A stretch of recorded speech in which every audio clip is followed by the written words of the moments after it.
I am on my way home now. Pasay City overpass. Patawid sa aking bahay. Papunta sa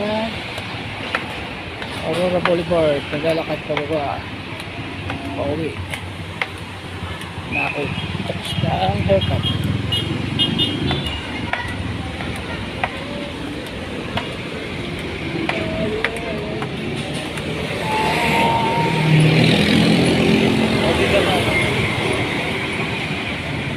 Live na